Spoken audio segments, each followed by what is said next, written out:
Kamala Harris to be the nominee again. A policy analyst believes we will see more lawsuits against TV manufacturers by those claiming they spy on consumers.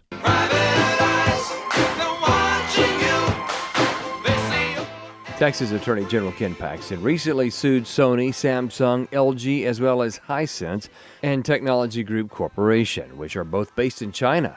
The Attorney General said Chinese ties pose serious concerns about consumer data harvesting and are worsened by China's national security law, which gives its government the capability to get consumer data. Chuck DeVore is with the Texas Public Policy Foundation and spoke with AFN. Chinese consumer devices will often have on the device something that's not on the schematic, something that's not mentioned at all in the product description, and that's a device that will send information, personal identifying information, back to China. Things like your conversations, your use of the internet, that with the advent of artificial intelligence can be molded into quite an amazing intelligence product. He said the CCP could use your information for blackmail or bribery. A lot of Chinese products, especially those that connect into our electrical grid or any types of infrastructure, we're finding that more and more, all of them have kill switches. So that could enable, in an emergency, for China to purposefully damage key parts of our electrical grid. DeVore said that financial penalties must be exerted on businesses selling products in America that are not forthcoming about their devices. I'm Robert Thornton. For American Family News, I'm Rusty Pugh. Almost 20 years ago, AFA took a stand against the war on Christmas. Tools like the Naughty or Nice list showed which companies banned employees from saying Merry Christmas. And the Christmas buttons? Need I say more? As the war grows into an all-out assault on the gospel, AFA keeps fighting back, and your financial gift helps.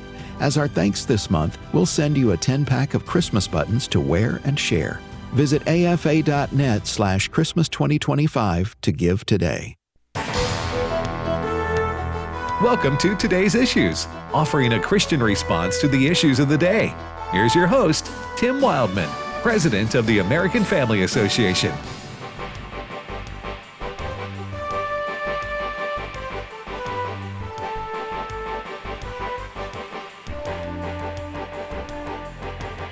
Hey, good morning, everybody, and welcome to Today's Issues on the American Family Radio Network. Thanks for listening to AFR. As the announcer there just told you, my name's Tim Wildman, and joining me in studio is Tony Vitagliano. Good morning, Brother Tony. Good morning. Fred Jackson. Good morning, sir. And from sunny Florida. Okay, well, never mind. I was a little bit of a technical difficulty. We're having a little technical difficulty with sunny Florida. And I don't even know if it's sunny down there today. But I'm sure it is. It's a sunshine state, right? If it is, Ray Pritchard. Ray will let us know. Oh, he will. He's already let me know once this morning. Yeah, we're safe in saying it's warm. Okay, yes, we can't that's hear right. it. There's Ray. Ray's talking to us. Okay, Ray. Just interpret my hand signals, Ray. I'm going to give you, what do you call that? Hand signals. Yeah. Yes. You know, sign language. Like deaf people use. Sign language. Yeah, sign language. Mm-hmm. But we're trying to get Ray. Give him some of these. If you're wondering what's going on here, folks, we in our studio can see Ray in Florida talking to us. We can't hear him, and that projects poorly on live radio. Yeah. Hearing is very important. So for those of you watching on the internet, watching our show on the internet, I'm donning my Grinch. Today's Grinch Day, isn't it? Yes. And Grinch Day. You guys chose to be Grinches and not participate. No, I have Christmas green on. Oh, did you? Well, yeah. Okay. I'm sure. What's the Canadian equivalent of the Grinch? Have you ever seen a better Grinch? Have you ever seen a better Grinch hat? Grinch hat than what I have on right now? Actually, no. No, you haven't. Mm-hmm. I've got a Grinch hat on right now with that's not just because you're the president. No. I mean, I really mean that. I've never seen the best. This is a What are the best? This is a Cracker Barrel special. Allison and I were in Cracker Barrel a couple of weeks ago, and we picked up this hat for. I fully believe that. It's really for our family Christmas get together. Oh yeah. Which we all, you know how families do pajamas or a theme or whatever like that. That's probably one of the smartest. Cracker Barrel. They knew what they were doing. Having the general store with the toys and the candy.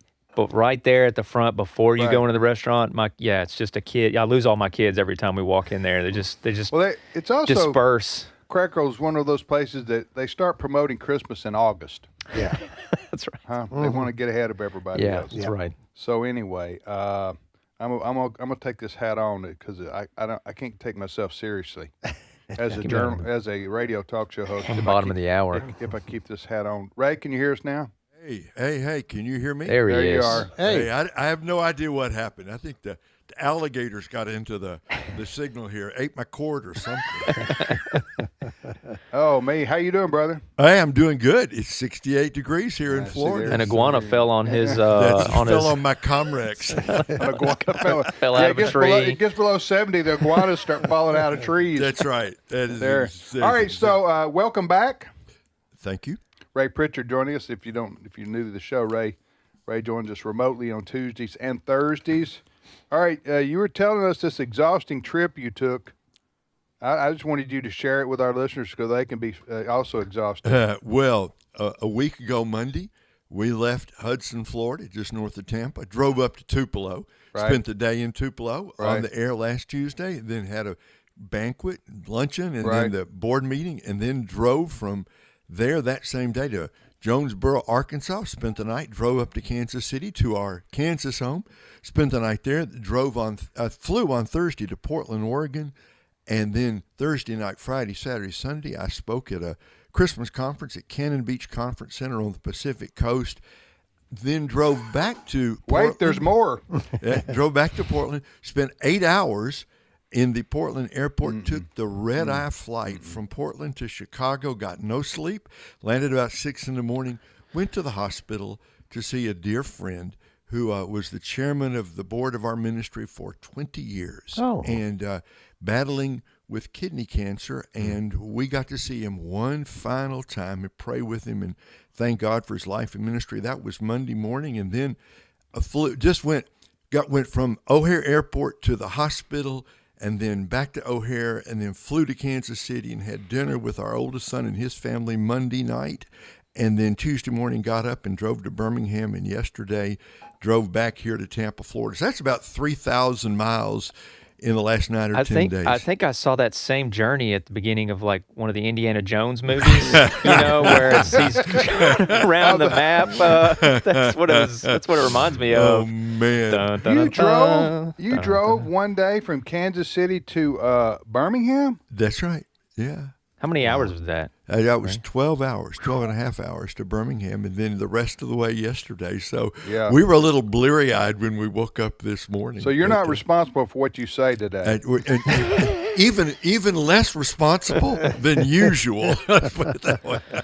Man, you're right, Tony. That's the Indiana Jones movie, for those who've seen the movies with him traveling the globe. The map. Traveling around the world. From the Eastern time zone to the Central to the Pacific. You drove within 2 miles of my house. What time was that when you did that on the other night? You went because you had the I-22, right? Yeah, that's right. That's right. And we would have come by. Actually, it would have been late. It would have been late on Tuesday. When we finally, so he thought about stopping in. Just I add thought one more about stop. stopping. I Just thought add maybe one more tell stop Allison to it. add a couple more. Well, plays. Tim stays up late. We don't host people at our house. we just sit you down to the hotel. That's right. I understand that. Huh? I don't know. That's not in the Bible. You don't have to do that, right, Tony? You don't have to host people in your house overnight. Am I right? I don't know. It just says greet the stranger. Yeah, and I'm no stranger. He's no right? stranger. We I'm may no be, stranger. you may be greet me at all. Or entertaining angels, unaware. Entertaining angels, unaware. I've been called many things, but not an angel, aware or unaware. Yeah, I think the new versions of the Bible say greet the stranger and then send them away. Then put them up in the hotel. Yeah, that's right. All right.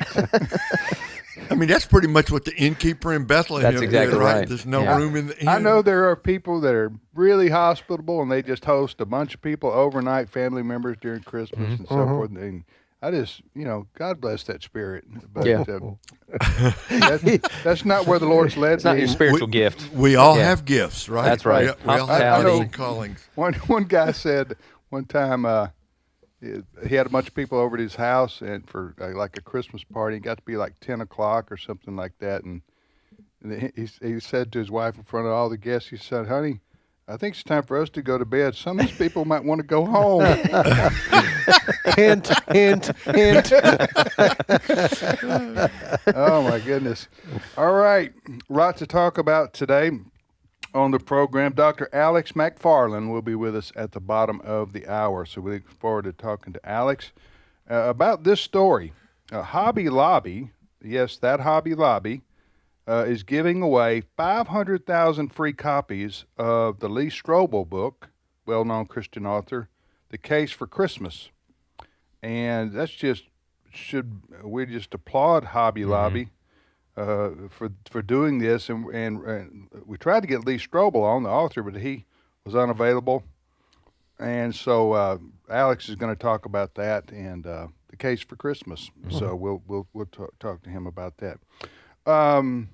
All right. Is that all? I think that's all the housekeeping we need to take care of. We need to move into the news of the day. Go ahead, Fred. Yeah, I remember back in my DJ days, there was a song by Ray Stevens, "Everything is Beautiful." In its own way, In Fred. its own way. That was kind of the theme of President Trump's address to the nation. Tony watched the whole thing. 20 minutes was it, Tony? Yeah, I watched the whole thing. And everything is beautiful, right? Yeah. Yeah. Anyway, President's speech last night did not waste any time. Now, was he excuse me for interrupting, but I haven't seen it yet. I've seen a picture. Was he sitting down at the desk, the presidential desk, whatever they call that? Or, you know how historically presidents have addressed the nation from there? Or was he standing up or what? I think it was standing up. Standing up? Okay. Yes, he had a Christmas tree, I say, close by, as I recollect. You know, I wasn't paying attention to the decor, Fred. I'm sorry. You Can just neither wanted- confirm You nor were deny. just There You was, just wanted to know. I was listening, honestly. You just wanted to know if we were going to war with Venezuela. didn't So you? this was blasting right. in the background while I was getting kids ready for bed. Okay. All right. Anyway, President Trump in the speech last night says, "Families, hey, hang on, families. Money is on the way." Okay. Cut number 3. Next year, you will also see the results of the largest tax cuts in American history that were really accomplished through our great, big, beautiful bill. Under these cuts, many families will be saving between $11,000 and $20,000 a year. And next spring is projected to be the largest tax refund season of all time. In the new year, I will announce some of the most aggressive housing reform plans in American history. A major factor in driving up housing costs was the colossal border invasion. The last administration and their allies in Congress brought in millions and millions of migrants and gave them taxpayer-funded housing. So there you have it. And he also made note that he inherited an economy that was in shambles because of Joe Biden. But he also had a big announcement last night for our members of the military, and they have reason to celebrate today. Cut number 2. 1,450,000 military service members will receive a special, we call, Warrior Dividend before Christmas. In honor of our nation's founding in 1776, we are sending every soldier $1,776. Think of that. And the checks are already on the way. We made a lot more money than anybody thought because of tariffs, and the bill helped us along. Nobody deserves it more than our military. He says the checks are underway. That caused me concern. If they're going through the Postal Service, it may be the new year. The checks will get there sometime in the next 3 to 4 weeks, maybe. I don't know. Well, yeah. By the way, the Postal Service has they have staffing problems too now. Yeah. But let me just say this, because we have a lot of Postal Service workers who listen to us, Right, and right. they're busting their tails. They are. And there are a lot of good people and hardworking people that work for the United States Postal Service, but also there is the staffing issues. They are often mail goes missing. You don't know what black hole it's going into. They have a lot of problems overall in their execution, and the price keeps going up. It's 74 cents now to send a first class piece of mail. I remember Back in my day. Take us back. Back in my day. I remember when first class mail was 25 cents. Mm-hmm. Wow. Well, maybe 22. I think I remember 22. Ray, you remember? What do you remember? You probably remember when the Postal Service started, didn't you? That's right. Well, when it was when they called it the Pony Express. That's right. Seems like I remember 22-cent right. first class mail. This would have probably been mid-'80s, late 80s, something like that. Right. What is it now? What is 75 cents, 74 cents. I think that's true for a just standard first class letter. But go buy a stamp, put it on it. But anyway, I just wanted to acknowledge there are a lot of wonderful people who do work for the Postal Service, but man, they have their problems in delivery. But anyway, we'll see what happens there. Yeah. Just as a general point, I think it's a brilliant political move. Right. To send, I love it, $1,776 to each. Right? Is that right? Yeah. So what's that? I got to ask, is that before or after taxes? That's what I need to know. If it needs to be like 1776 after taxes. Yeah, it's probably before, but you get technical. But I agree, Ray. Keep going. It's a brilliant political move to do that, give it to the members of the military, and to say this is sort of like the dividend from the tariffs, right? Yeah. Or something like that. Mm-hmm. Dividends from the, you know what? A lot of people thought President Trump was going to talk about a situation with Venezuela, Fred. What happened to that? Well, did he mention anything about that? No, it was strictly on the economy last night. That's right. Didn't even mention Venezuela. And I think the reason for that, you've seen a lot of polling out there in recent months that say Americans are unhappy that the president is not coming forward and not coming through with the promises he made during the election. I think the point last night was things are getting better, but it's taking a while because, as the president said last night, he inherited a mess from Joe Biden. So last night's message was things are getting better, like the inflation rate just coming out this morning, 2.7, I think it is. Right, 2.7 versus 3. That was CPI, and then core inflation was 2.6 versus 3.1 expected. So he did come out and he made some claims, and I'm assuming he's seen the data beforehand. Otherwise, you wouldn't be coming out claiming. He said inflation is way down, and he said it's going to go even further down. Some good things. Nobody's ever seen anything like it. No, it's the biggest drop, ever. The biggest drop ever. Yeah. So that's that's just a decrease in the rate in the increase of inflation. Some people who were pundits said that Trump played the media yesterday in this way. And everybody thought he was going to talk about Venezuela. Yeah. And so he got a lot of people to tune in and watch for that reason. And then he switched to the economy. Yep. Which is his prerogative. Well, he never said he was going to be talking about Venezuela. So I think they covered that in the White House press briefing yesterday. Yeah. But he probably did that because he knew the liberal news media would not cover it if he were going to. Yeah, if it was just a cheerleading. Talk about the good things that his administration has accomplished on the economic front. All right, you're listening to Today's Issues on American Family Radio. What about Venezuela, though, Fred? Well, it's fascinating to kind of think about where we're headed with Venezuela. Everybody's familiar. We've been hitting those drug-carrying boats coming out of Venezuela. We know there are 13, 14, 15 ships, U.S. Navy, including our largest carrier in the area. We know this week the story that developed taking over oil tankers that are coming from Venezuela. So all that is happening, and the president has said that perhaps, now he's hinted at this, he hasn't declared anything yet, but he has hinted at action on land. What that means, we're not sure yet. But it seems that the president is, his overall goal is that dictator, as some people call him, Maduro, he needs to leave. There is the opposition leader, this lady who just won the Nobel Peace Prize. That's who he favors. But also, there is a belief in the Trump administration that prior to Maduro, that there were a lot of U.S. oil interests developing the oil industry in Venezuela, and President Trump believes we want that back. So that's where we are with that.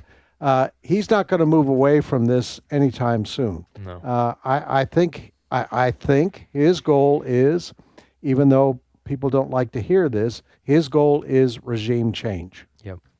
Yeah, and I think it will be, I don't know, no one knows for sure what extent, if they start doing special military operations on land, no one knows what extent that would be, how much it would take to topple a Maduro regime, no one can say, which is part of the danger of the situation. It can escalate quickly. As a matter of fact, Venezuela has started sending naval escorts to oil tankers as a sign of, I guess, escalation in the conflict. I mean, that's how you start.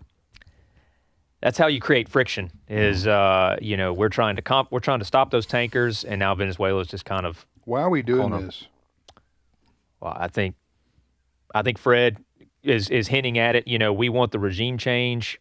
So if you're asking me personally, I'm asking you personally. We want the regime change so that we can get a friendly administration in Venezuela who will open up their oil exports to us. And I think a broader strategic move, almost this renewal of the Monroe Doctrine, is to just dominate our hemisphere and box China out even further. China's not happy about us cutting off oil. Venezuela is a exporter to China of oil, a lot of oil. So, all right, let me ask you this question, Ray. What are your thoughts on this? Go ahead. Well, number one, Venezuela has been a haven for the cartels, for drug runners, drug lords, terrorists of all kinds. I think exactly what Fred and Tony said, that President Trump wants regime change in Venezuela. And I suppose, I'm thinking to myself, how do most Americans feel about this?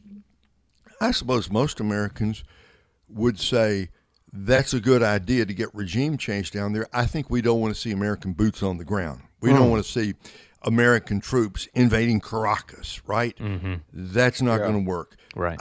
The blockade's a pretty good idea because Venezuela is so heavily dependent on oil exports to prop up their economy. So I'm cautiously hopeful that President Trump's plan is going to work. Mm-hmm. President Trump's foreign policy, it is head spinning because he's supposed to go to China to visit China, I think in April. He met when he was in South Korea there a few weeks ago, and everything seemed to be really good. They all came away saying we had a great meeting. Now he's doing this blockade, which is stopping the oil going to China. But then last night, the State Department announced that the United States is going to give $10 billion worth of military equipment to Taiwan. Right. So it's amazing what Trump does. He talks about, I have a great relationship with Xi in China. We're going to exchange visits and everything is going along well. And then he does this knowing he has to know that China is not going to be happy about the blockade. China's certainly not happy about this $10 billion of military equipment going to Taiwan. But that is President Trump. Did you say 10B? $10 billion. $10 billion. Yes. Dollars. What do you think? $10 million. I don't even know why I thought about that. That buys you half a plane. Yes. Right. Yes. You can get half a plane. You asking me, Tony? Yeah. What do you think? What do I think? Well, as an astute observer of international affairs, with my Grinch cap on, and I'm taking it off in a minute. Yeah, well, I'm only doing this to participate because our HR said we need to be. Man, my wife said you need to be a team player. Right. So, but can you take me seriously with this? I can. I wouldn't have asked. If I talk about international affairs, listen. I don't know what to think. I'm indecisive on the rightness or wrongness or goodness or badness, to borrow from Christmas season, of or naughty or niceness, of blowing boats out of the water in the middle of the Caribbean, just because we say they're running drugs. we've never done anything like that before. Yeah. I understand where people say, hey, it's a good thing they're running drugs to the U.S. They need to be dealt with. And my sympathies, I guess, lie there. But it's so unconventional that to process our F-16s going where people are on the beach. Right. Right. And knocking boats out of the water, and then killing the people that are on there, that are in the water. I'm indecisive on the morality of that. Okay, at this point. Right. But now regime change in Venezuela, that would be a good thing for the people of Venezuela. For the people of Venezuela, and the way President Trump's going about it, he's forcing the issue. You got a military blockade of commerce of the oil. That's their lifeblood. That's all they got, really. Yeah, the oil tankers that are leaving. So this is going to force either Venezuela is going to start striking back, in which that would be a bad. They don't have any. They're boxed in. Maduro's he'll probably do better to just to take an exile. Yep. You know, if an exile offer is available for him to go to Russia or somewhere like that. Fly away. I wouldn't go to Siberia. You know, I wouldn't take that one, but I may take something in the Mediterranean. Right. You know what I'm saying? All right, we shall return momentarily. Did I answer your question? You did. You did. Was it astute? I was locked in. Very. My astute answer was, I don't know what to think about it. We'll be back momentarily. Stay with us.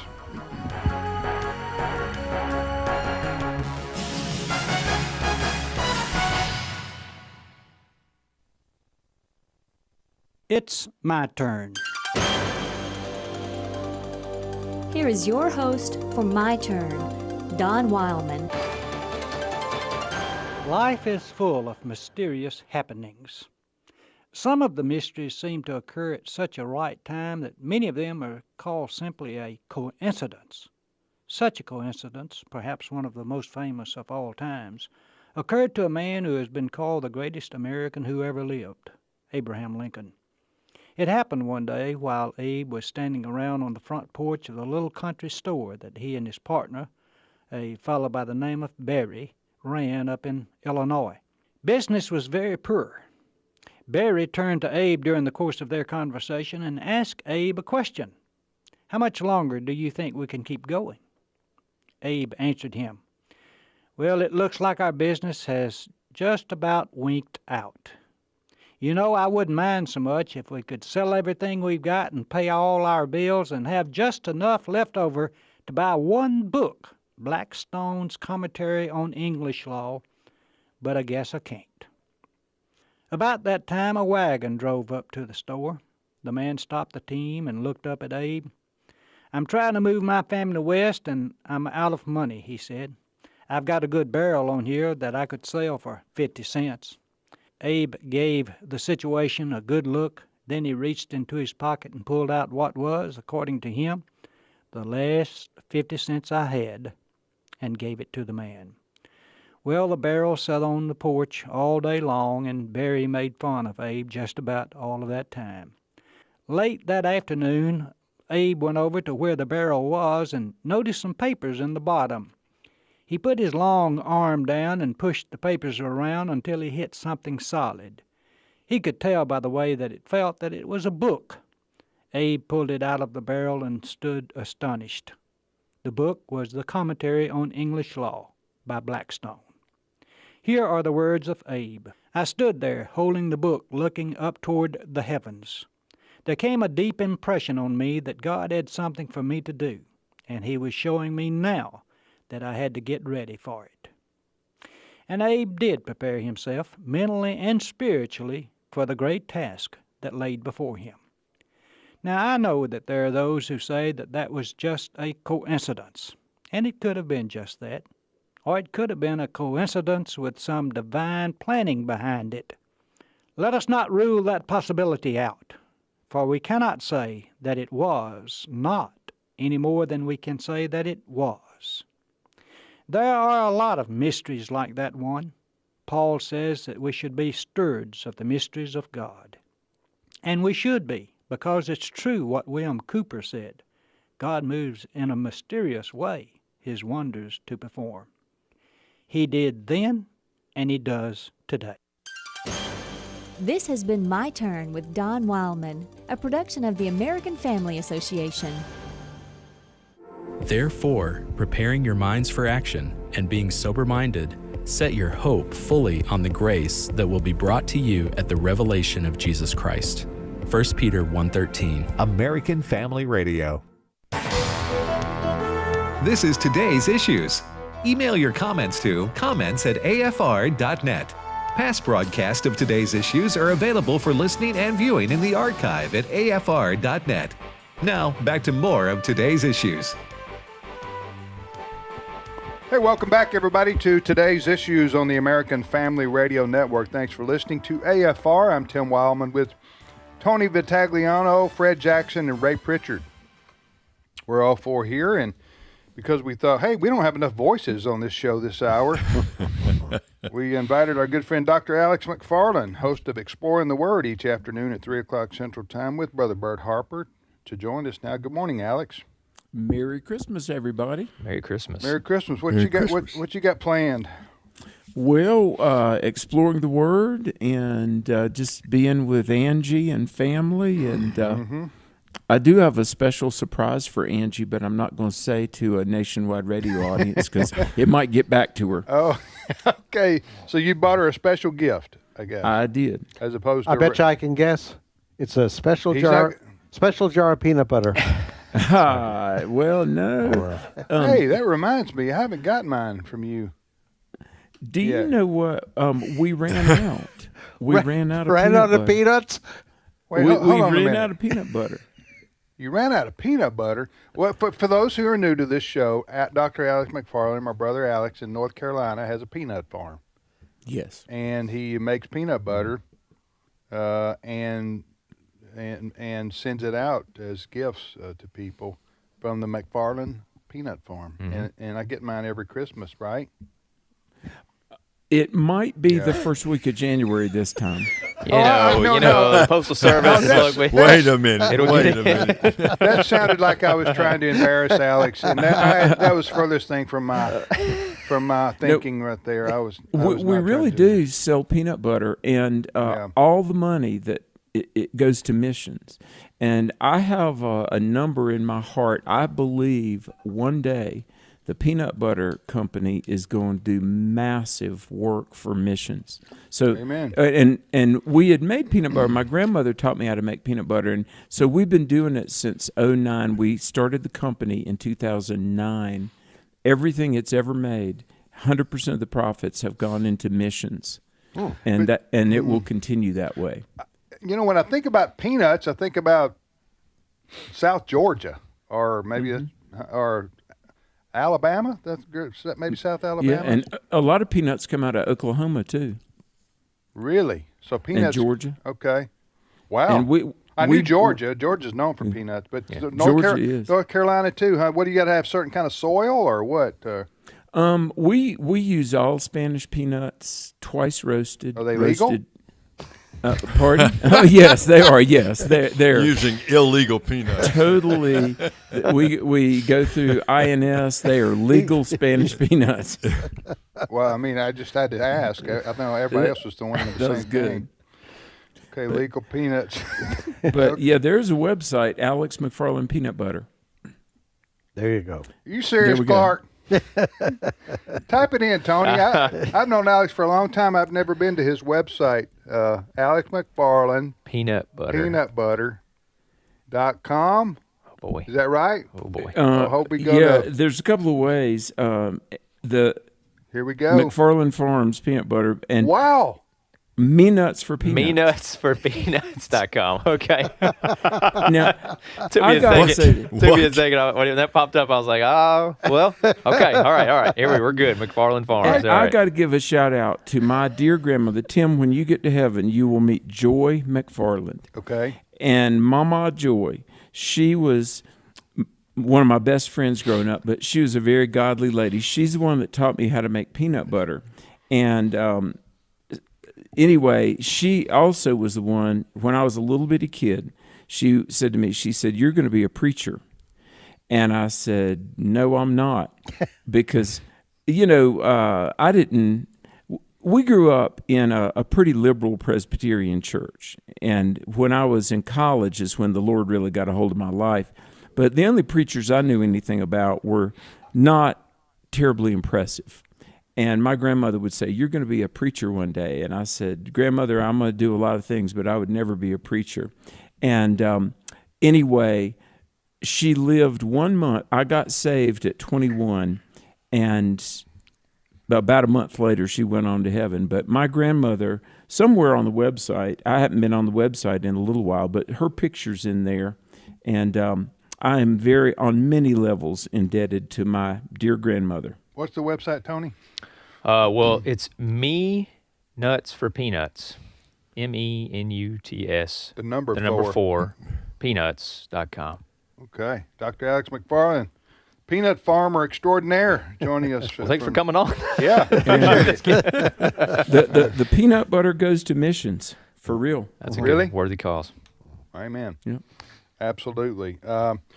You're listening to today's issue. So the story we wanted you to comment on, Alex, the headline on Fox News is Hobby Lobby gives away 500,000 free copies of Lee Strobel's book, The Case for Christmas. And I was just, wanted to stand up and cheer for Hobby Lobby doing this. Amen. What a great way to witness to their customers for Christ by just giving away, nobody's charging anything, giving away 500,000 copies of The Case for Christmas. You know Lee Strobel, the author, right? I know Lee very well. Actually, when I was president of SES in Charlotte, he would come and stay at our house sometimes, and I first met him. That, but I'm glad you do.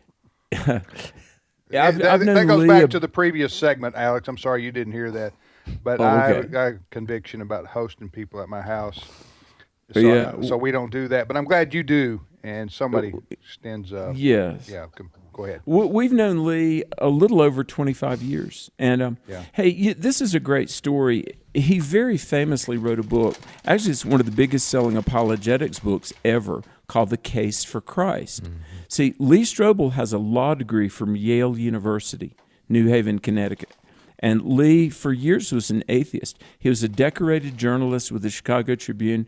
And what's really wild is when I was in graduate school, the leader of my thesis committee is a very famous apologist named Gary Habermas. And I remember Gary Habermas said to me one time, he said, hey, there's this reporter from the Chicago Tribune that wants to interview me. And all this is in Lee Strobel's biography and all. But anyway, Gary Habermas, a great defender of the resurrection, was very instrumental in Lee Strobel becoming a born-again Christian. I mean, and Strobel he's a wonderful man, sweet, sweet guy, but he's brilliant. I mean, this guy is like brilliant. And he looked at the evidence, he became a Christian. And by the way, just to kind of impress on the significance of Strobel and his meticulous research, Tim, do you remember many, many, many years ago when the Ford Pintos caught on fire and there was a lawsuit that went all the way to you remember all that? Yes. Well, Lee Strobel the Supreme Court called him as an expert witness in that. With his legal background, I mean, my point is he's got the chops. Mm-hmm. Yeah. And among the books that he wrote is The Case for Christmas. Now, first came out a decade ago, and there's a chapter that I provided research for on Jesus was not a myth. Zeus and Osiris, Jesus is not like Greek mythology. This is historical. And so I feel very grateful that I got to contribute some research. But Hobby Lobby's giving away, while supplies last, free copy. So folks, if you want, it's an easy read. It's just a beautiful little book. The gospel is in there. It would be a great thing to pass along to a skeptic. But kudos to the hardworking scholar Lee Strobel, and double kudos to Hobby Lobby for putting the good news of salvation in 500,000 hands this Christmas. Yeah. Right. Amen. The Green family, which is the ones who own Hobby Lobby, I think they're out of Tulsa, but they are notorious for their generosity and their work in spreading the gospel of Christ. They are the primary reason the Bible Museum exists today in Washington, D.C. So, as you say, we give a big shout out and applause to the Hobby Lobby company. They're also closed on Sunday, so like Chick-fil-A. The other thing that Hobby Lobby does, they Christmas and Easter, they buy full-page newspaper ads all over the country with a gospel message of some kind in these full-page newspaper ads. So you'll probably see a Hobby Lobby ad this Christmas, if you haven't already, in your local newspaper if you read it. So good on, as they say, Hobby Lobby. You're listening to today's issues on American Family Radio. Oh, Alex, what are you and Bert going to cover this afternoon on Exploring the Word? Well, we are wrapping up Isaiah 28, getting into Isaiah 29, and going through the book of Isaiah. And then, of course, tomorrow we'll be live and we'll take calls on Friday is Fire Away Friday, and all questions all the hour. But we are just about midway through the book of Isaiah. I will say that next week and towards New Year's Eve, we've got some special things we've pre-recorded. I think it'll be very inspiring. Some special things about Christmas, kind of a challenging, inspiring New Year's Eve show as we, good Lord willing, embark on a new year. So, Tim, I just give God the glory. Exploring the Word touches so many lives. Everywhere I go, literally every town I preach in, people come up, many of whom have driven hours and hours and hours, and they just want to say what AFR means to them. Amen. And we give God the glory. Hey, we give God the glory. Amen. Because God gave my father the idea of founding this radio network. Gave him the idea in the late 80s, and then 91 we went on with our first radio station. Now we have 170, and reaching also a lot of people on the AFR app. All right, Alex. Well, we look forward to this afternoon exploring the Word with Bert Harper, and that's every weekday, folks, on American Family Radio at 3:05 Central Time. So 3:05 Central Time this afternoon. Bert and Alex will be on the air with their live on-air Bible study, and they're in the book of Isaiah. All right, Alex, take care. And you said the peanut butter will be here when?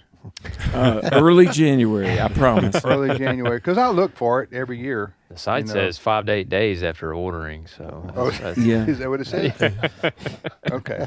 We got you covered, brother. And I'm sorry I brought it up in front of everybody like that. I just hadn't gotten mine yet. And so anyway. All right. Thanks, Alex. Appreciate it. God Merry bless. Christmas, Alex. Thanks. Merry Christmas, All right, everybody. Merry Christmas. Anybody else get peanut butter from Alex here? I've tasted it. It is really, It is good, really yeah. good. I've had it before. Yeah. Me nuts for peanuts, right? Yep, me nuts But for you got to peanuts. put the That's number right. 4 in there. Yeah. Like the numeric number, right? Yes. But he gives all the profits that he makes off that. That's what he says, yeah. All the profits That go guy's to on the missions. road all the time. I don't know how he has Yeah, time. who's making the peanut butter? That's what I mean. I didn't, we didn't. We'll maybe ask him that next time. But also, I mean, to farm, you got to get out there and Yeah. Plant. I wanted to ask him how do you even make peanut butter? I don't. He said Spanish peanuts, and that's more than I knew before about how to make peanut butter. That's it, I guess. Yeah, I mean. Tony, you know how to make peanut butter, don't you? No.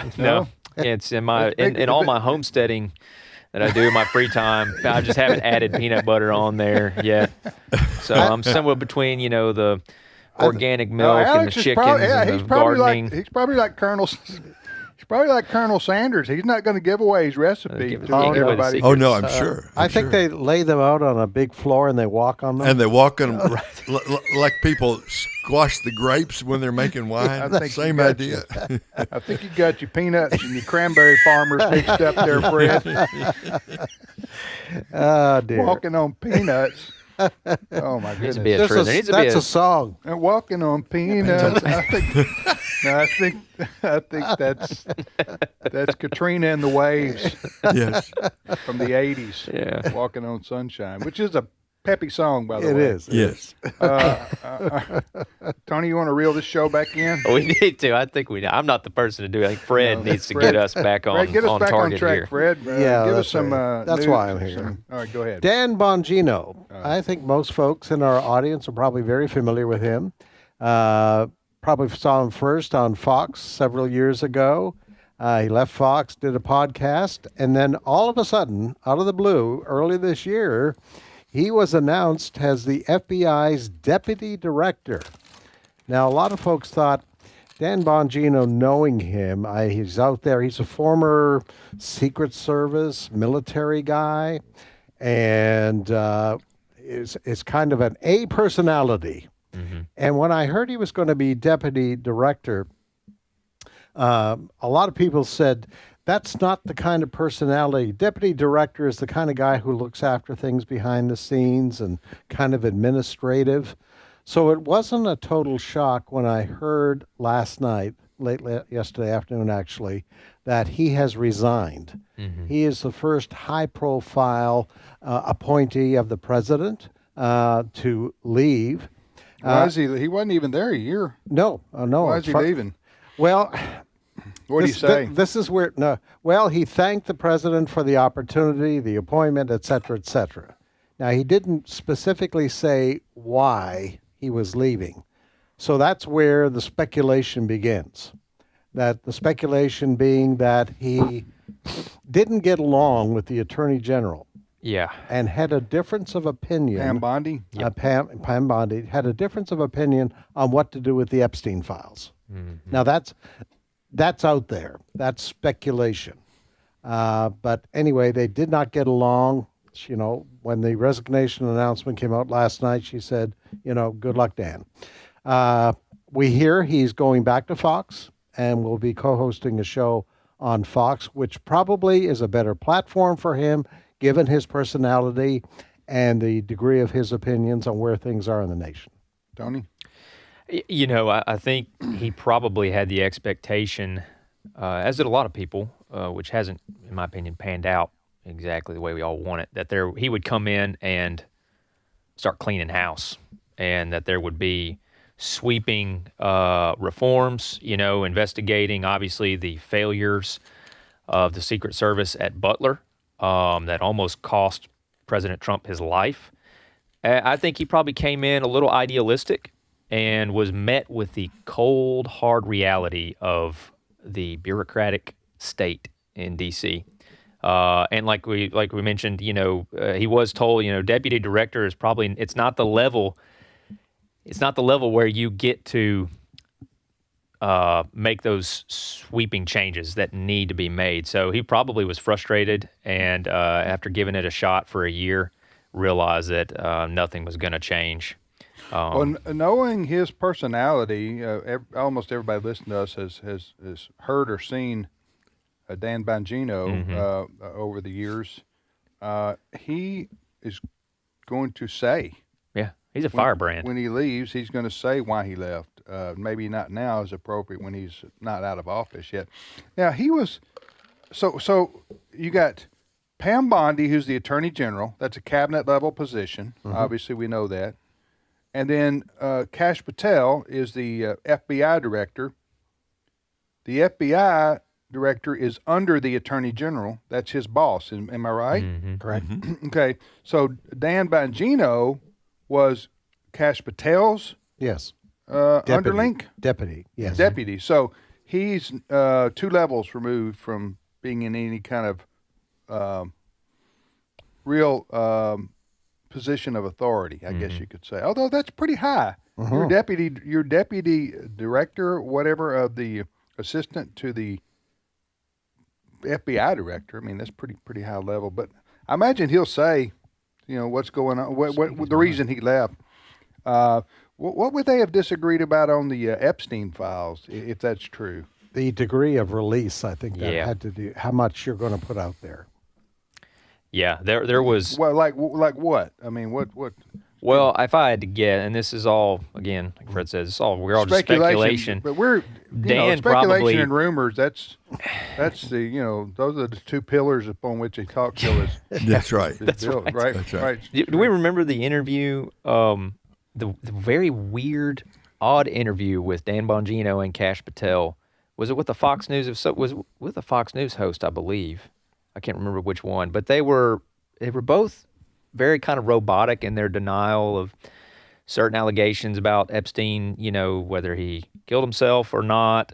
And it was just odd, and there was conflict at that point on about, Pam Bondi was saying there's tens of thousands of, files and documents or videos. It was videos, and then all of a sudden there's nothing, and then it got messy, and it's still a messy situation.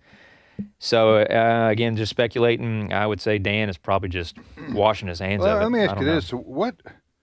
I know what for people who were just lived this Epstein story. A lot of people in the MAGA movement, the conservative movement, were like, Epstein, released the files. What were people who were really into that hoping would be accomplished by releasing all the Epstein files, Tony? And were you in that camp? Oh, I was in that camp at the beginning. Okay. I wanted to see. What were you wondering though? Well, I was wondering, first of all, who was really on the Epstein client list, right? Who has real connections with Epstein? Who is, if anybody, is there evidence on which there is? Obviously, I think it's pretty safe saying that who has evidence on them that they were involved in Epstein's nefarious, wicked activity. For me, it came from a sense of wanting to see justice done, to see justice brought to individuals who it needed to be brought to. But because of the crimes, or because you think they had influence over high-level American officials / politicians who were subject to blackmail? Is that both? I'd want to. I think the American people deserve to have that information. Because he ran at the highest levels of our government? Yeah. Epstein did? Go ahead, Fred. One of the things that has puzzled me is that after Donald Trump was elected just over a year ago, reelected a year ago as president, the Democrats immediately started saying, release the files, release the files. Wait a minute. Joe Biden and his attorney general had those files for 4 years. Mm-hmm. Right. You had them in your possession, Democrats. Now you're saying there's something really bad here that the Trump administration wants to hold. Do you think for a moment, if Donald Trump's name was high profile, that he visited the island, do you think that Joe Biden's Attorney General's department wouldn't have put that out there the 4 years they were in office? So that's why I couldn't understand why all of a sudden Trump gets elected. You want to see this stuff. Good point, right? Yeah, I imagine, Tim, that if all the Epstein stuff was released, I think we'd be surprised at the names that are on there. There, we would see some Democrat names on there. We would see some Republican names on there, including some people that we personally support, which doesn't mean anything nefarious happened, but maybe somebody was on that plane. He had the island. Somebody went to the island. Even if you went to the island, it doesn't prove you did anything wrong. But I imagine that's part of the reason that nobody was pushing too hard to, it wasn't all Democrats on that list. It's just embarrassing to be on the names in his quote files. I think for a lot of people that was been, like you said, not that they necessarily did anything wrong. Although when you hang out with company like that the reputation of that person. If you hang out with them enough, from what I can tell, okay, so President Trump, he didn't want this released either, right?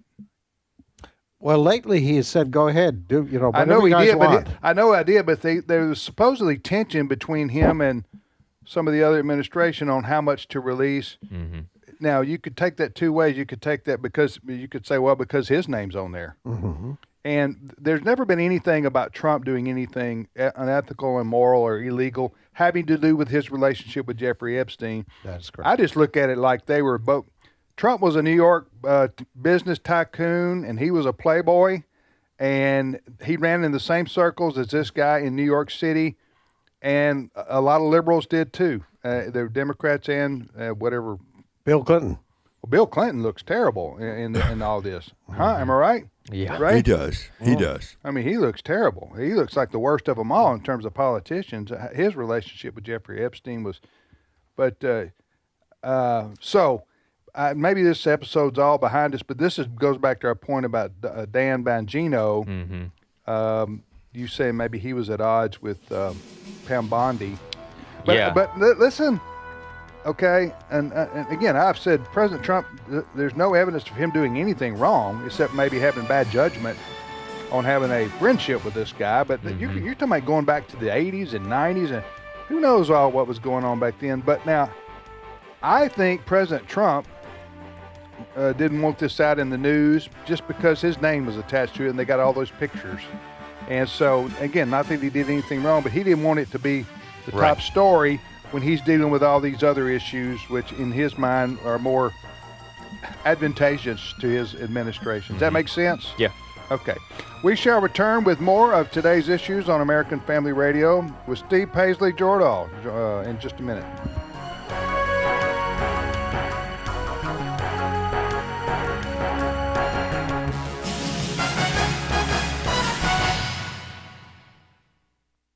The views and opinions expressed in this broadcast may not necessarily reflect those of the American Family Association or American Family Radio. Faith, family, freedom. American Family Radio. Getting married, starting a family, their eternal values and ideals. These are core values that shaped this country for so long. These are values and ideals that are rooted in Scripture. They're eternal values and ideals. At the Core with Walker Wildmon and Rick Green, where culture meets biblical truth. Weekdays at 1 Central on AFR. This is American Family Radio, a listener-supported ministry of the American Family Association.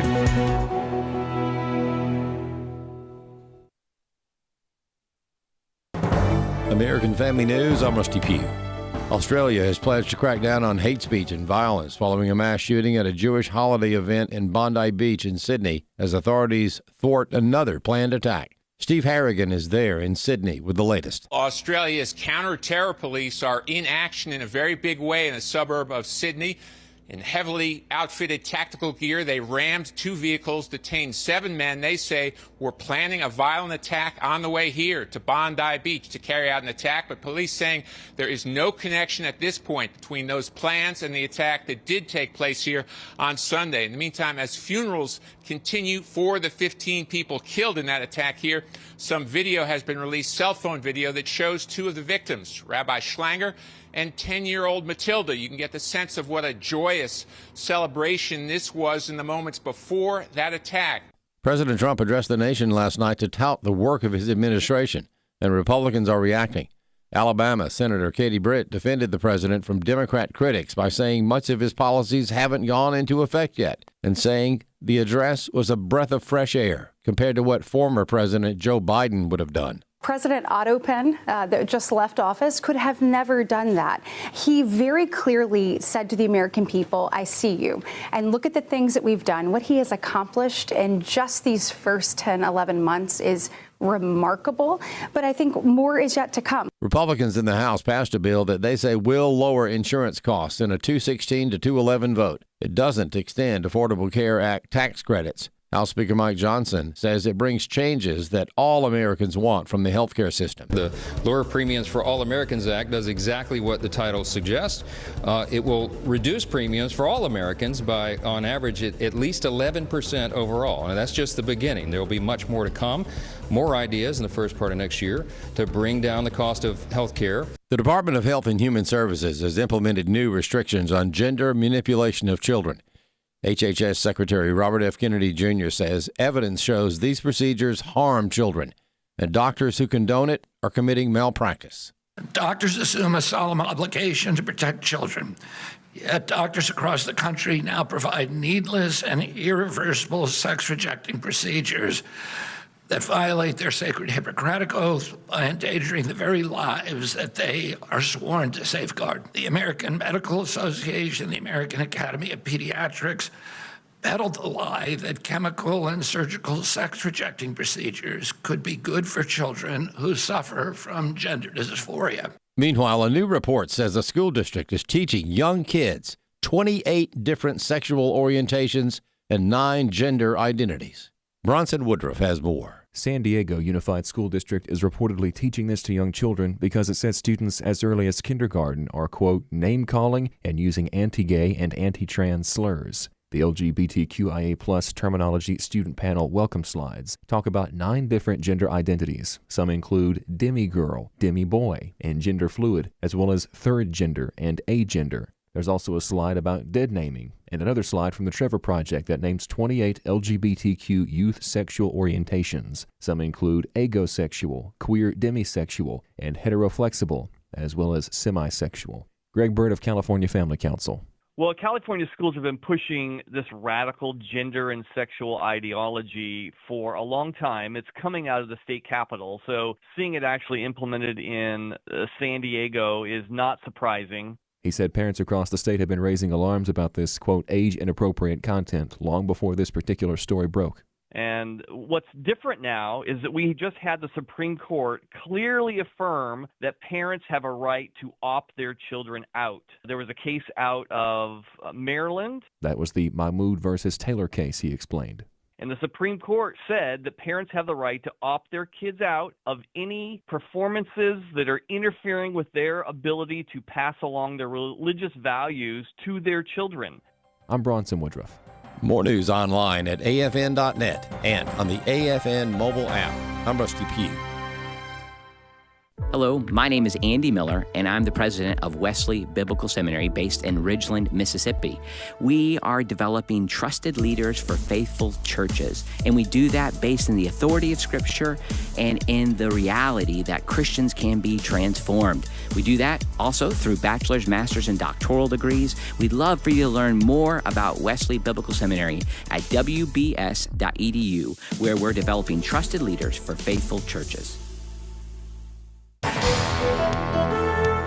Today's Issues continues on AFR with your host, Tim Wildmon, president of the American Family Association.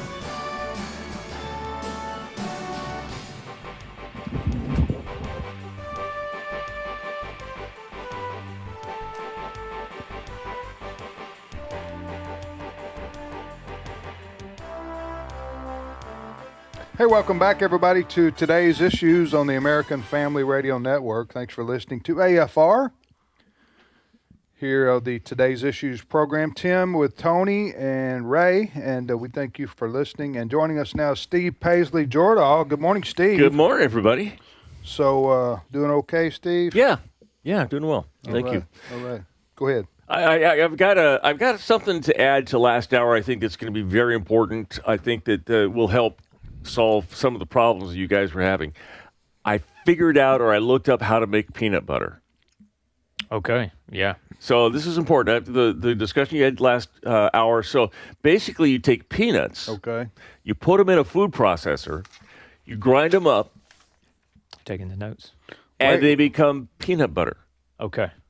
Okay, wait a minute. I'm not sure.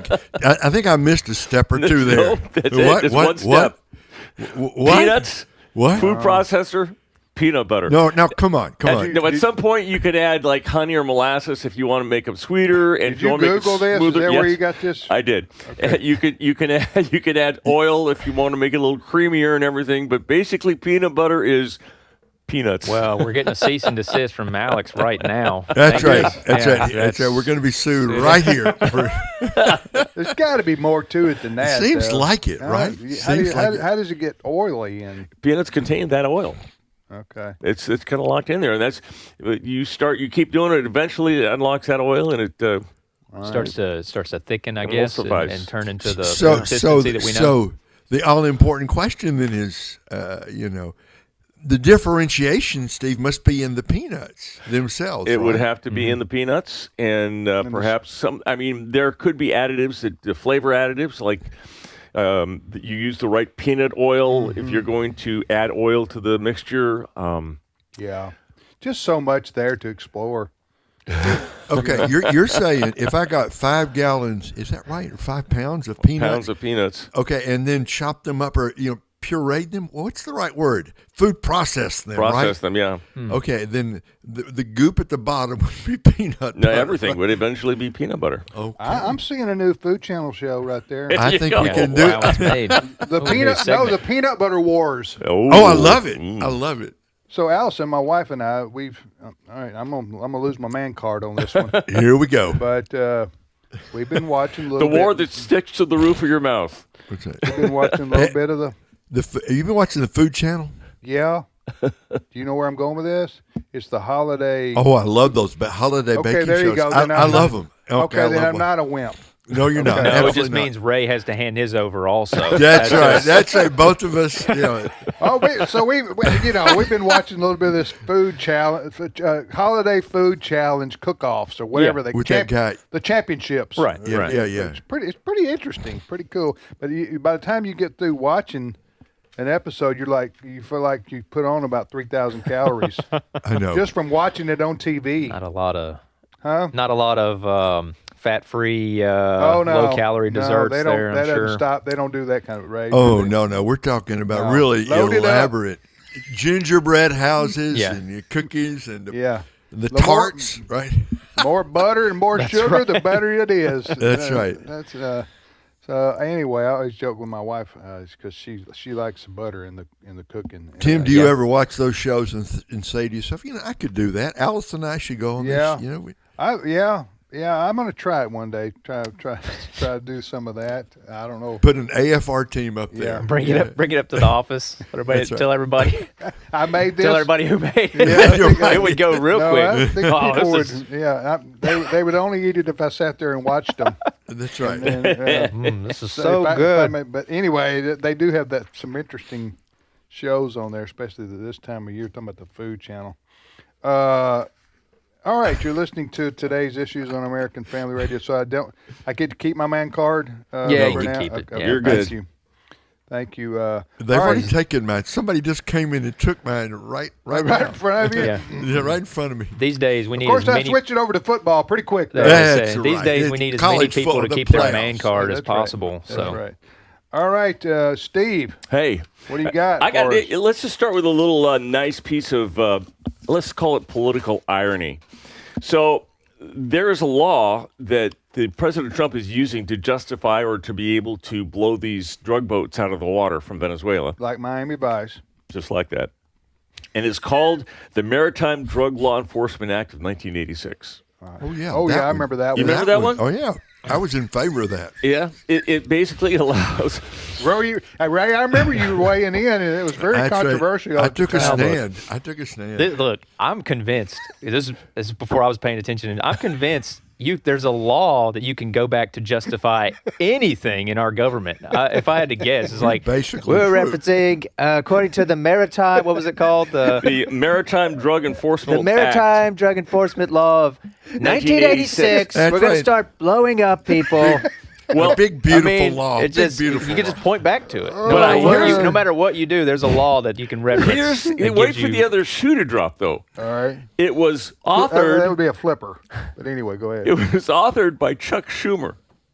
No way. good. No, Yeah. that's good. beautiful. So he's using a Chuck Schumer law to blow these boats out of the water. Oh, that's great. Wait, what's the name of the law again? The now? Maritime Drug Law Enforcement Act of 1986. All right. Oh, that one. Yeah. I was think, for it. Strongly yes. in favor of that. I think Don Johnson was in charge of the Drug Enforcement Agency at the time. He might have been. Yeah. The House passed a bill that's called the Protect Children's Innocent Act on Wednesday. It was authored by Representative Marjorie Taylor Greene of Georgia, and it would make it a Class C felony to treat minors. A classy felony. I've never heard that before. Class C. Oh, my bad. Yeah, sorry. Misunderstood. Class C felony. To treat minors with gender dysphoria with any kind of mutilation surgeries or puberty blockers. It makes it illegal. It makes it a felony. They will arrest you as a doctor if you're prescribing either surgeries or any kind of drugs for these kids. Yes. A good move. They're unsure whether the Senate will pick it up, Tony, but it seems like on any other day, any other administration, this would be a huge piece of news. It's kind of being overlooked right now. Yeah, I'm glad to see. I'm glad to see that these laws are at least being voted on and passed. That's a good sign. It still shows that the trajectory is going in the right direction. It means it's a rejection of this transgender ideology and the targeting of children for these life-altering, catastrophic surgeries that just does untold damage to them mentally and physically, obviously. So I'm encouraged to see that. Like you said, Steve, I don't know whether it'll make it past the Senate or not, but it's unlikely to get the 60 votes needed. Right. But I tell you, to your point, Tony, what this means is that Speaker Johnson still has a pretty good hold on keeping a very narrowly divided House together. He's doing an excellent job of shepherding some of this stuff through. So a bill like this, it passed. I have I was going to look up the numbers. 216 to 211. So it just passed by 5 votes. Okay. Still talking about the maritime vote? No. I'm sorry, I had to step out for a minute. That's okay. That was even closer. We're talking about the Protect Children's Innocence Act. Okay. That makes it a felony to do any kind of transgender medicine or surgeries on children. Look, if there was ever a slam dunk, this is it. Yeah, exactly, Ray. It ought to be more than a felony. It ought to be a public hanging.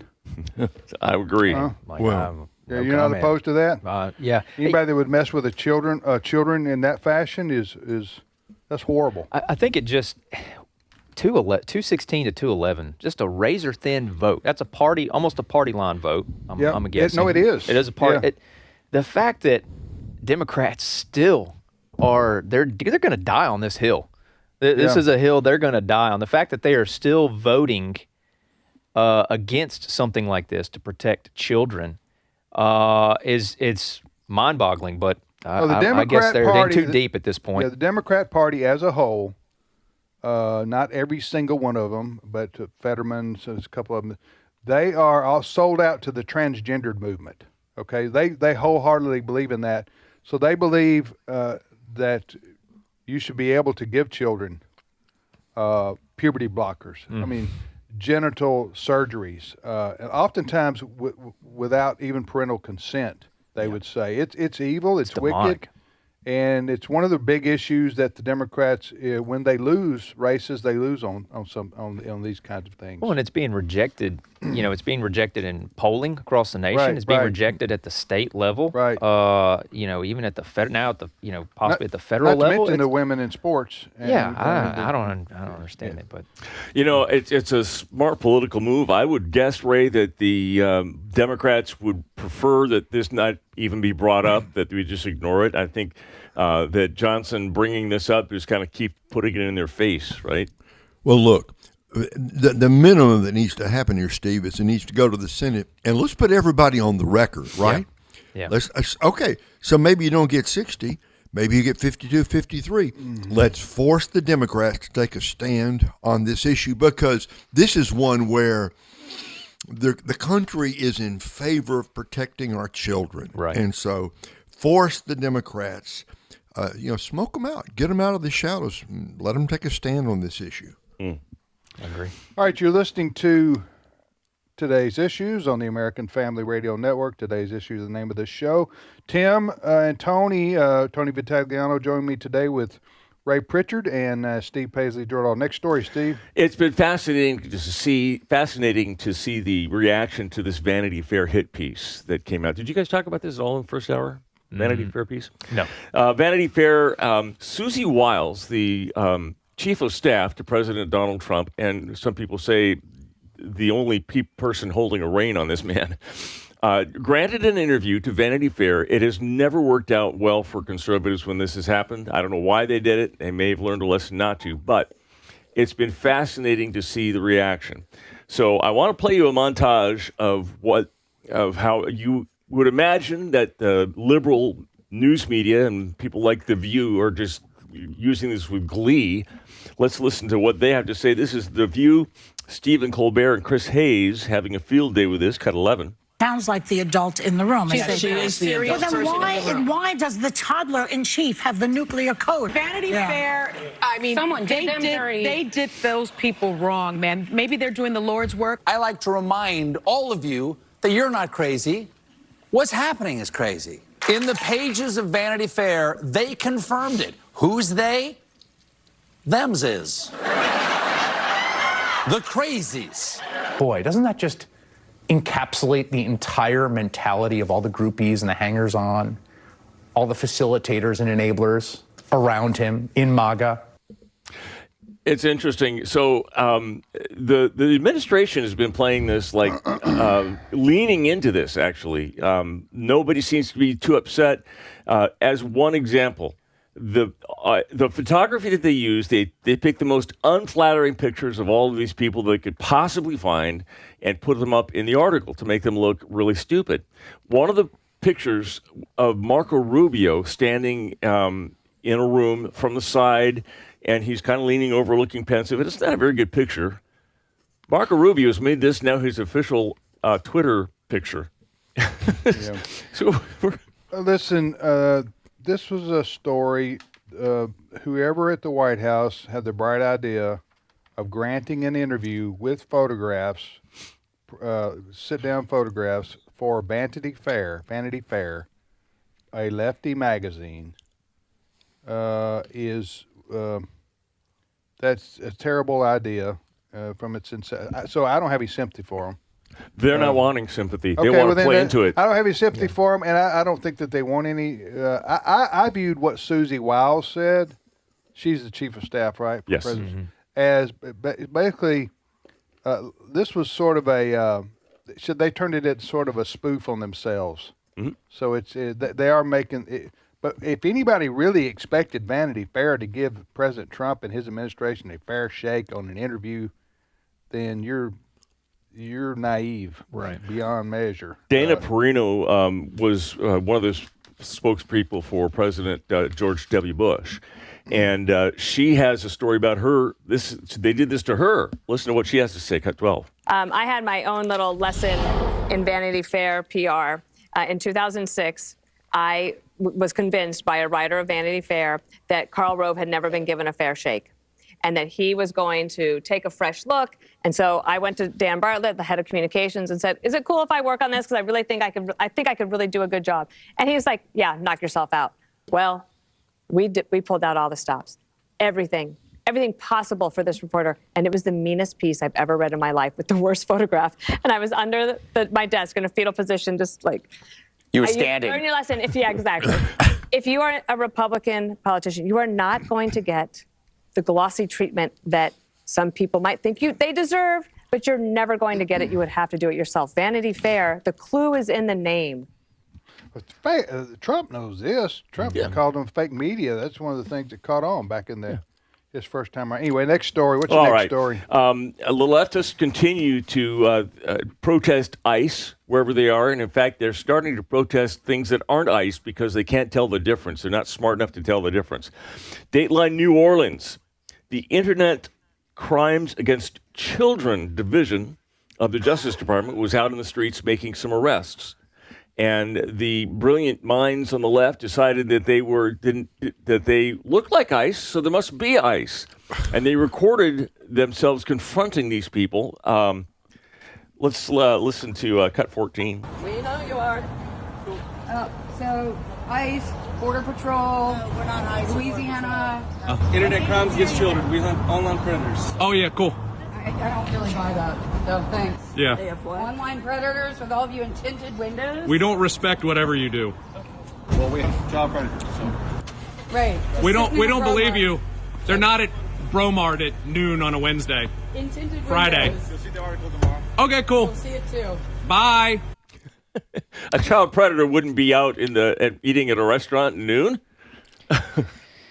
It's you have tinted windows, so we don't believe you. I don't know.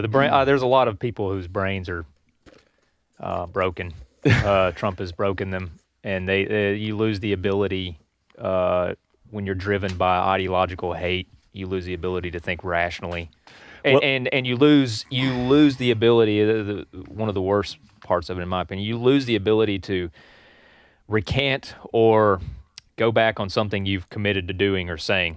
Right? There's lack of humility. Same thing with the Dems and the sex, the transgender thing. Yeah. You lose the ability to simply say, "Oh, I'm sorry. You know what? That is a very worthy cause. Yeah, so please continue what you're doing. Thank you for what you're doing." Exactly. They were saying they were from the internet. They're trying to find people who are trafficking children or kiddie porn or that kind of thing. Yeah. Right? Exactly. So that's what they were there for, to try to find that person or arrest that person, not to. But even if they were ICE, the fact that ICE is, they're arresting people around the country who are here illegally, and most of the time they've committed some kind of acts of criminal activity. So they're doing the public a service, and they're being demonized by the media and the people on the left and the Democrats. Next story. Along the same lines, we've had a sighting of Code Pink. Treasury Secretary Scott Bessent. They're back in business? They're back. Well, there's a Republican president. They disappeared during a Democrat administration. It's funny. And then as soon as the Republicans show up again in the White House, there's Code Pink. Who are they for those who have forgotten? Code Pink started back in the Bush administration, and they were they're leftist Democrats and protesters. And I think trying to remember, it was the abortion. War. It was abortion. It was abortion. They're pro-choice to the hilt, and that's what started. That's why they started. It was also maybe the war in Iraq. I think also the weapons of mass destruction, maybe. But anyway, they show anything now to take down the administration. And Treasury Secretary Scott Bessent was having dinner with his wife in a Washington, D.C. restaurant, and they showed up, and this is what happened. Cut 15. We have a special guest here, and we want to make a toast for the Secretary of Treasury, Scott Bessent. So let's give it up for the man who is eating in peace as people starve across the world based on his sanctions, which are economic warfare. Of course you're going to boo this. It's the truth. He oversees the death of 600,000 people due to sanctions annually. And this president, let's cheers to the Monroe Doctrine. Okay. Trump today said that Venezuelan oil. All right, pass the fried mushrooms. You would. Okay. Where did this happen? I'm sorry. Go ahead. What were you saying? Whoever the manager is of that restaurant needs to explain themselves or be fired. You can't. I don't know. We're all just wondering, how does this happen? Where was the Secret Service? You get a microphone in the middle of people having dinner at a restaurant and start yelling stuff. I mean, that's just. Yeah, they show up in pink. I mean, there's your There's sign right there. Yeah. It's something's gonna be something's gonna be off. We got probably time for one more story. All right, Steve. let's talk about cookies. All right, let's do it. All right, so the Target has published a map of which states are in favor of the favorite Christmas cookies. 76% of U.S. states describe gingerbread cookies as 38 states. Gingerbread cookies as their most favorite Christmas cookie. Yeah. In 8 states, Delaware, Hawaii, Idaho, Massachusetts, New York, Vermont, West Virginia, and Wyoming, it's sugar cookies. Okay. And it's shortbread in Kansas, Maine, Montana, and New Jersey. What do you say, Ray? What's your favorite Christmas cookie there? Well, look, first of all, in Kansas, shortbread, good. I'm totally good with that. My personal favorite, first of all, is gingerbread. That's a house. Is Steve, yeah, that's a house, right? Yeah. Did they make gingerbread cookies? Yeah, the gingerbread man. You ever heard about the gingerbread man? Okay, I guess that's right. Sure. And the kids decorate the right. gingerbread? That's fun. Yeah, that's fun. Speaking of making cookies, my wife texted me and said our 41-and-a-half-year-old mixer broke last night, so we need to go to Walmart and get a new one. She's been listening about how to make peanut butter, so that's what. Would that qualify as a Christmas gift? No, I don't think so. Not in a million but years. You know what? A mixer that lasts 41.5 years. Good. That's a pretty good mixer. We don't use it all the time. They don't make them like that anymore. Yeah. The next one you buy is going to last 41 days. If I email the company, if they're still in existence, and told them we got a mixer that lasts 41, they might come do. Might give us a free one. Car companies have done that before. Yeah. My car went to 1 million miles, and they'll award you a new car. 4 decades old mixer. Steve, you got one of those? Oh yeah, I've got a Cuisinart, and they are good. A what? A Cuisinart. You need to go buy one. It's going to be the last mixer you're ever going to have to buy, right? Yeah. Can't take it with you. Oh, that's right. That's kind of sobering. Thank you for that, Ray. 40 years is a long time. Hey, if I were a pharaoh, they'd be finding a mixture 2,000 years from now. That's right. Buried next to me. I thought I could take it to the afterlife. That's right. KitchenAid. I'm wrong. It's KitchenAid, not Cuisinart. KitchenAid. Okay. Oh, that's what it's called? Yeah, that's the good one. All right. You gave him a free advertisement right there. But you can vouch for him. I expect a mixer in the mail. All right. Thanks, Tony. Yeah. Thanks, Steve. My pleasure. Ray, thank you. Yes, thank you. My thanks to Adam Suddeth and Cole Green and Alex McFarland and Fred Jackson. And I don't think that's everybody that was on the show today. Thanks for listening to Trivia Fridays tomorrow, so we'll see you back here then.